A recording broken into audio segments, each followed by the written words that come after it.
Hello friends, family, and internet strangers, Stephanie here, and today I have two of my favorite recipes for you. Well, kind of three, but these are my recipes for my family's sauce and meatballs. I am Italian, so pretty much every Italian family I know each has their own family sauce recipe. So that is what I'm going to show you, is how I've always made that with my dad. My mom now makes it as well. And then also how we make our meatballs, and then throwing it all together with a little bit of baked ziti. This is a recipe that has been in my family for years. This is the same way that we have made sauce my entire life. I grew up making this sauce with my dad, and now my mom is the one to make the sauce, and we have a few differences in how we do it, but really not that many. The core of this recipe is about the same. So I am starting off with oil coating the bottom of my pan, and this is about 6 cloves of garlic that I have minced up in my little garlic mincer here. And I'm not going to cook this too long. I just want it to get a little bit fragrant before I start adding in my sauce. Now, this is something that we normally do in very large quantities and then freeze. So we always had this in the freezer when I was growing up. We very rarely ran out of sauce. When we would get down to the last one or two, it was time to have a sauce making day. And this is kind of a whole day process, so I recommend doing this when you have a lot of time at being at home, because it's not intensive in putting it together. It's that it's better when it simmers for a long time. So I am doing a half of what we normally do in my family, which now is about 6 cans of sauce and 6 cans of puree. I am doing 3 cans of tomato sauce, large cans, about 28 ounces, and 3 28-ounce cans of tomato puree. And then I've got some real scientific measurements for you. I looked at my sheet of paper from when I wrote this down the very first time I called my dad after I moved out and said, "How do I make sauce?" This was back when I went to college. And he gave me very specific measurements. You cover half the top with basil, half the top with parsley, and the whole top with oregano. Those were the measurements with the top of the sauce. But here, since I'm doing only 3 cans of each, I did a quarter and a half.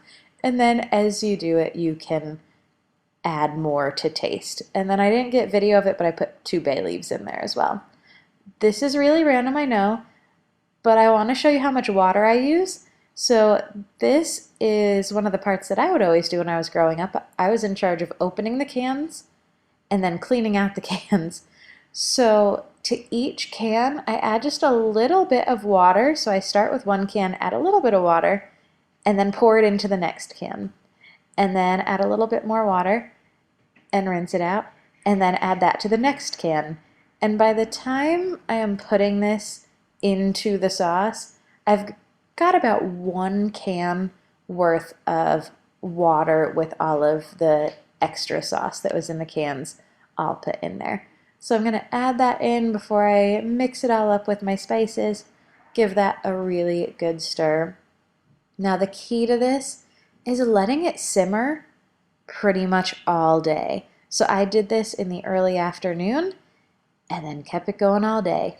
The only part of this recipe I've ever really tried to change is the amount of sugar, trying to put less sugar in, and it really just doesn't work. So that was about half a cup of sugar. So if you were doing a full batch of this, you would use about a cup. So I will put the approximate measurements down below in the description box. This is 1 pepper and 1 onion, and I've put them in the food processor and blended those up before I add them into the sauce. And I had chopped them up the night before. And then I give everything a nice good stir.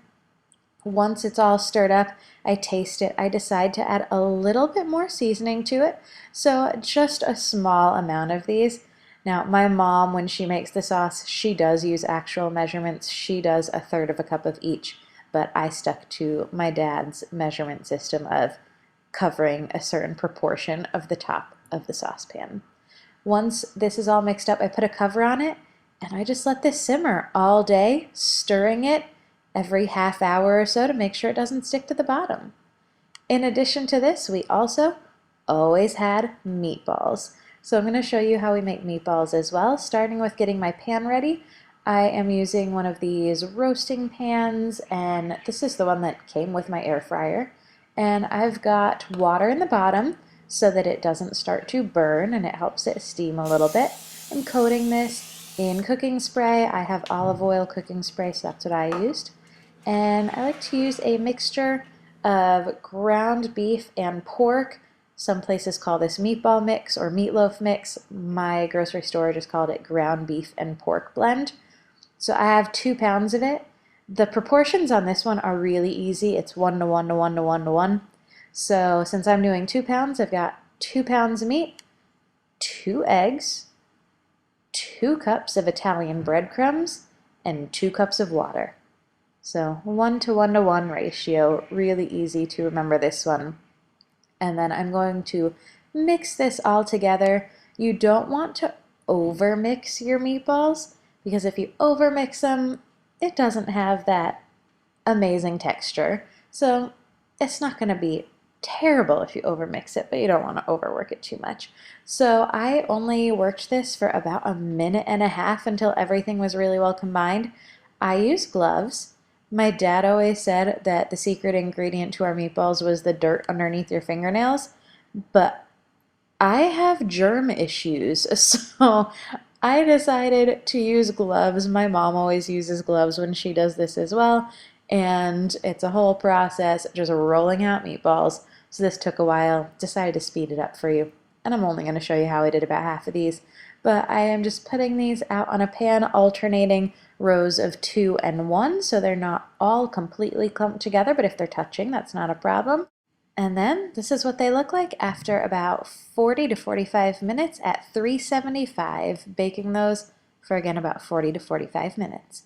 And if they're not completely done, that's okay if there's a little pink in the middle, because most of the time you're going to put these in sauce and let them finish cooking in the sauce when you're making anything.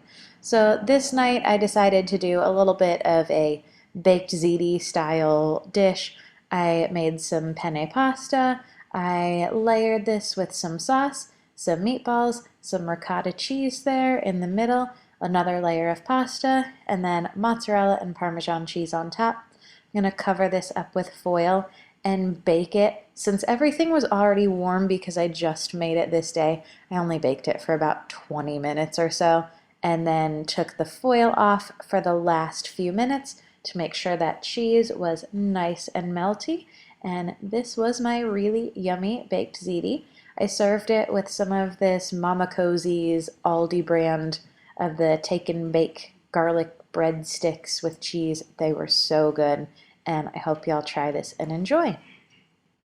The sauce and meatballs both freeze really well, so they are great to keep on hand, and it makes a lot. Even though I only made half of what my family would normally make, I still got 12 bags of sauce to put in my freezer. And then for the meatballs, they can all go in one bag, but I recommend doing it flat until they're frozen. That way they don't stick together. I hope y'all enjoyed this video. If you did, I hope you'll give it a thumbs up. If you have a family sauce recipe, leave it down below. I would love to see what the differences are. And then also, if you haven't done so already, please subscribe. I hope you will, and join my YouTube community, my YouTube family, and become a friend instead of an internet stranger. Thanks so much for watching.